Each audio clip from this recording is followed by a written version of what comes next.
ख्रिस्त में मेरे प्यारे भाइयों बहनों और बच्चों, आप सभी को मेरा प्यार भरा जय यीशु। प्यारे भाइयों बहनों बच्चों, आज माता कलीसिया पेंतकोस्त का पर्व मनाती है। यह पर्व हम सभी के लिए एक महान पर्व है, क्योंकि आज के दिन ही माता कलीसिया का जन्म हुआ है। एक नए युग की शुरुआत हुई है, पवित्र आत्मा के युग की शुरुआत।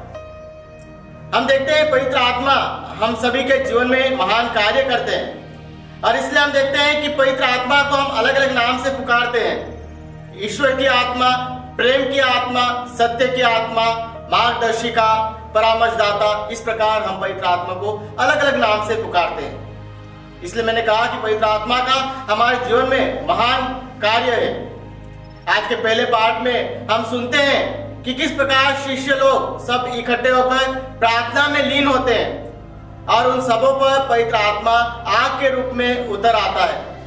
इतना ही नहीं, जब पवित्र आत्मा उन पर उतरता है तो वे भिन्न भिन्न भाषाएं बोलने लग जाते हैं। यह है पवित्र आत्मा का कार्य, यह है पवित्र आत्मा का चमत्कार। आज का जो दूसरा पाठ है, जो कुरिन्थियों के नाम से पौलुस का पहला पत्र से लिया गया है, जहां पर हमें बताया गया है कि कृपादान तो अनेक प्रकार के होते हैं, किंतु आत्मा एक ही है।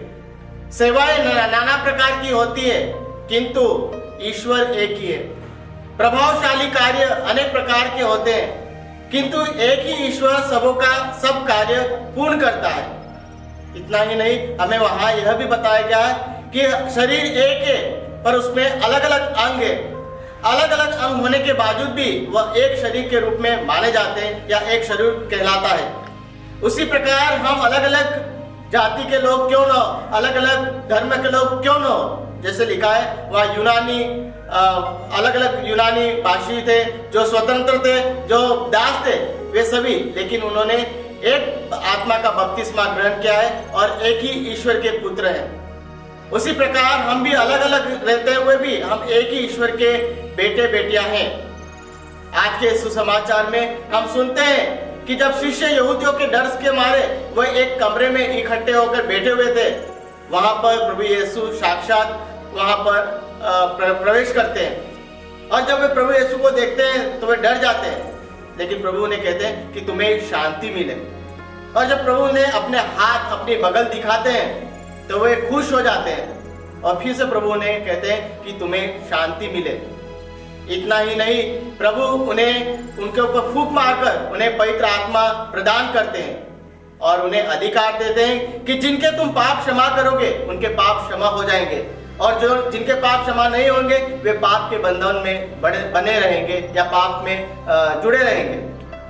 ख्रिस्त में मेरे प्यारे भाइयों बहनों और बच्चों, आज जो हम देखते हैं नए व्यवस्था में कि किस प्रकार प्रभु यीशु ने अपने शिष्यों को पवित्र आत्मा प्रदान किया।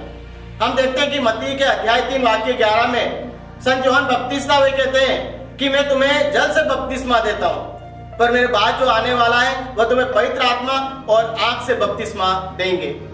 और इसी प्रकार प्रभु यीशु भी अपने शिष्यों को वे कहते हैं कि मैं तुम्हें एक सहायक प्रदान करूंगा जो सदा तुम्हारे साथ रहेगा। इस प्रकार हम देखते हैं कि किस प्रकार प्रभु यीशु अपनी आत्मा हम लोगों को प्रदान करते हैं। हम देखते हैं कि आत्मा का काम, वह आत्मा हमें सदा प्रभु के साथ में जुड़े रहने में हमारी सहायता करता है। पवित्र आत्मा हमें बुराइयों से बचाए रखता है। पवित्र आत्मा अपने फलों और अपने कार्यों से हमें ईश्वर के राज्य की महानता के बारे में बताता है। इसलिए हमें चाहिए कि हम पवित्र आत्मा को जानें, पवित्र आत्मा के कार्यों को अपने जीवन में महसूस करें, और पवित्र आत्मा को अपने जीवन में कार्य करने दें। और जब हम पवित्र आत्मा को अपने जीवन में कार्य करने देंगे तो हम देखेंगे किस प्रकार अपने जीवन में चमत्कार का हम अनुभव कर सकते हैं। ऐसा नहीं कि पवित्र आत्मा हमें नहीं मिला, हम प्रत्येक को पवित्र आत्मा, जब हमने बपतिस्मा लिया है, हम सभी को पवित्र आत्मा मिला है, लेकिन हम उनके कार्य को, उनके जो हमें जो पवित्र आत्मा की जिम्मेदारी दी, हम उसे पहचान नहीं पाते। तो विशेष रूप से प्रार्थना करें कि हम ईश्वर द्वारा दी गई पवित्र आत्मा को पहचाने, उनके कार्यों को, उनके फलों द्वारा हम ईश्वर के और करीब आ सके। तो आइए इसके लिए हम विशेष रूप से प्रार्थना करें।